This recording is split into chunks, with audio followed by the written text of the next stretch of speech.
can we say? I mean, he is a legend of our times with 34 Test centuries. I remember watching you over the years, and even at listening to your commentary at the Brisbane Test match that we just had. And it's really great to have inspiring figures like yourself that inspire people not just with cricket, but beyond cricket. I mean, you're the first person to score 2,000 runs, the first player to have more than 10,000 Test runs. And you really, most of us in Australia feel like we know you really well because you're also a very well-known cricketing commentator. And when you look at all the awards that have been presented to you, you know, we fully support that. So Sunil, it's a great privilege that you've been able to join us. It's great that our audience is able to see your profile. And one last thing I'll mention about you is that for 16 years, you used to bat without a hat. And I think that's a remarkable achievement. So over to you, Preeti. Well, thank you all. And thank you for that introduction. I can continue with your last comment that you made about batting without a helmet. I think it was actually not a big deal at all because there was nothing inside to protect, so didn't need to wear a helmet. I've joined this webinar a little bit late. Would you believe I actually lost my phone? I was looking for my phone for a while. And anyway, so I've been able to join. And what I can say is that a sport is a universal language. It's a language that everybody understands. You know, your national language might be completely different, but sport speaks a language which everybody understands. And therefore, it is easy to interact with people from different countries through sport. I think there's an immediate connection with that happening.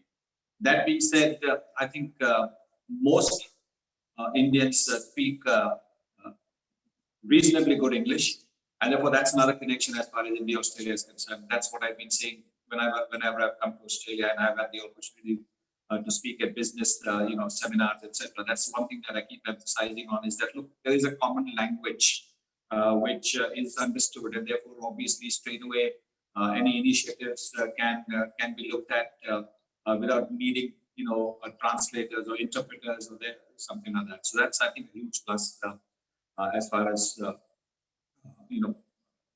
India and Australia are concerned, as far as the language is concerned. Sport can build bridges as well. I mean, we all know, and I think that's such an important aspect. And I think over the last few years, with the Indian Premier League, and I speak from a cricketing angle, obviously, not knowing much about other sports. What the Indian Premier League has done is it has actually built bridges across cricketing communities. There are Australians, there are South Africans, there are New Zealanders, West Indians. They are all playing with Indian players for different franchises, and therefore getting to know each other that much better. And spending 2 months traveling together, training together, spending the off days together, the days off, and generally getting to know each other better. And what therefore the IPL has done in a huge way is that it has taken away the animosity that was there between players of different countries. Prior to 2008, you would have read there was a lot of nastiness, if I might use that word, nastiness on the cricketing field. Things were said which were totally uncalled for, created bad blood. But what the IPL has done is it's taken their animosity out as players have got to know each other better. And while the intensity has not gone down at all, when you're representing Australia, you're going to be very, very intense. When you're going to represent India, you're going to be absolutely very competitive. That hasn't gone down, but the animosity has gone down, and that's what I mean by sport being able to build bridges. And that happens when you get to know each other better. And clearly, I think, therefore, there is scope for India and Australia to cooperate in various sporting activities.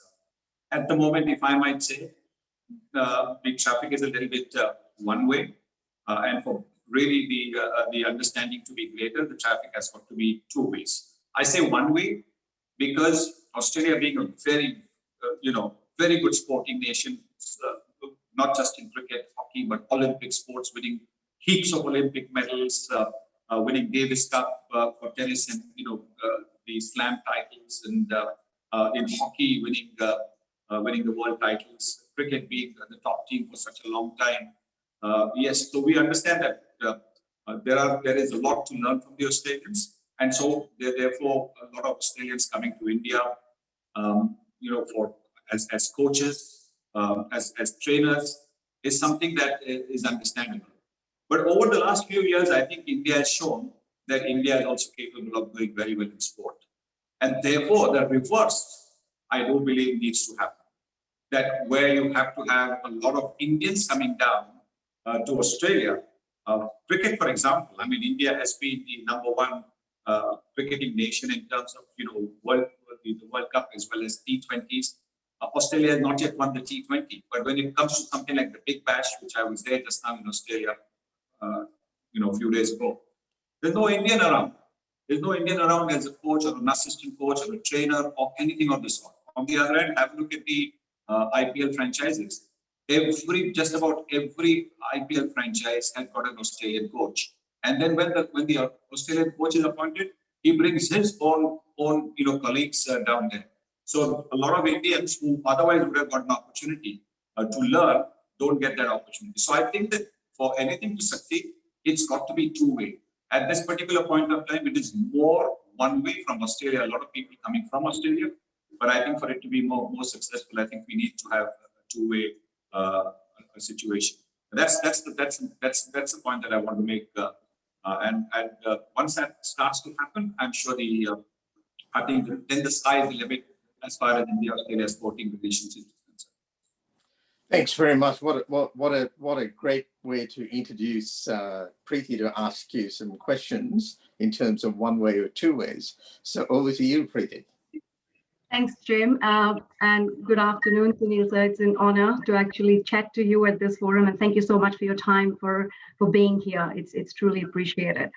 Well, I've got some questions. People registered. Once they knew you were joining us, our registrations went through the roof and the questions have started coming in. So I'm just going to pull out some of those and ask you on behalf of all the attendees that are joined today. So I think starting with the historic win at the Gabba, I think we've heard your commentary across various platforms, but it's always amazing to hear in live. So what did you think of the Indian win? And what would you say to the current the young Indian cricket team? Well, I remarked at the end of the win that I am over the moon and in orbit. And I can tell you I'm still over the moon and still in orbit with that win. What that win showed was that Indian cricket has got a great bench strength. It's got a very good supply line of talent. Because when you look at and I talk only about the Gabba test at the moment, because Brisbane's supposed to be Australia's fortress as far as cricket is concerned. They hadn't lost it till 1988. So since 1988 till now, this is the first time Australia lost the game at Brisbane. But India didn't have Bumrah, India didn't have Ashwin, India didn't have Jadeja. They had three main bowlers. Mohammad Shami had gone back with an injury. Umesh Yadav had gone back with an injury. So we had, when we entered the Brisbane test, we had a bowling attack which had only 13 wickets in test cricket, compared to Australia, who had 1,033 wickets amongst their four-man bowling attack. So for that bowling attack, that inexperienced bowling attack, new bowling attack, to bowl the way that they did and to get India to that winning situation, just tells you heaps about what the talent is. And then for the young Indians like Shubman Gill, Rishabh Pant, to bat Washington Sundar, to bat in the manner that they did, Shardul Thakur again playing only his second test, just shows that nobody is indispensable. In cricket, it's not just, it's been over the ages, it's not just now. Throughout the ages, nobody, every time we think, oh, what will happen if so-and-so is not there or so-and-so is not there, but there's always somebody who will come. Maybe the style will be different, maybe the approach will be different, but it'll end up doing the job as efficiently. So it was fantastic to see that. And that actually gives us so much hope for the future for Indian cricket. I think we are all in the orbit with you. I'm sure everyone's agreeing with that. Can I just ask, what do you say is the key difference in the time that you played and the current times and how the players are? What has really changed? I think what has changed is that cricket has become a career option. Earlier on, when we played cricket, it was not a career option. We all went, after playing cricket, we went to a 9 to 6 job. We all had a job to go to. Now, you don't have to have a job. What satellite television and the television rights going for, zillions of dollars has done is it's brought in so much money into the game that you can actually just play Ranji Trophy, which is our first class cricket, not even IPL, not even for India. And if you just play Ranji Trophy, you will earn a decent living. You will earn a good living in as much as you would probably earn more than what you would if you had a corporate job with no qualification. Just cricket being your qualification. A lot of earlier on, there used to be a lot of corporate cricket. And so you didn't have to be holding a degree, university degree. If you played adequate cricket, decent cricket, you got a job, which you had till you retired at the age of 60 or thereabouts. But what this has done recently is that you have this, the fact that there's so much money that has come in, and it's been spread around. You have to say the money has been spread around all the different states in India, and therefore each state therefore has a talent pool which is the envy of another state. So yes, I think cricket being a career option has been the biggest change.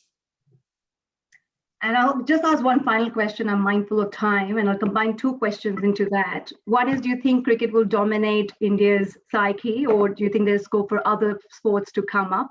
Kabaddi, for example, hockey has been there for ages, but it really hasn't got the limelight that it deserves. And secondly, how do you see cricket, the potential of cricket in really strengthening the diplomatic ties between India and Australia? Your thoughts?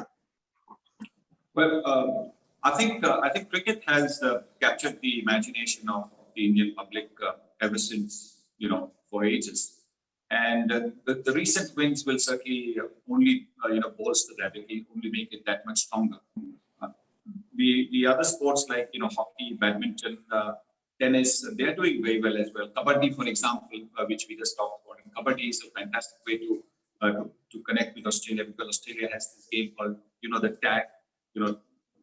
So clearly, I think something like that is somewhere where India, Australia can come together.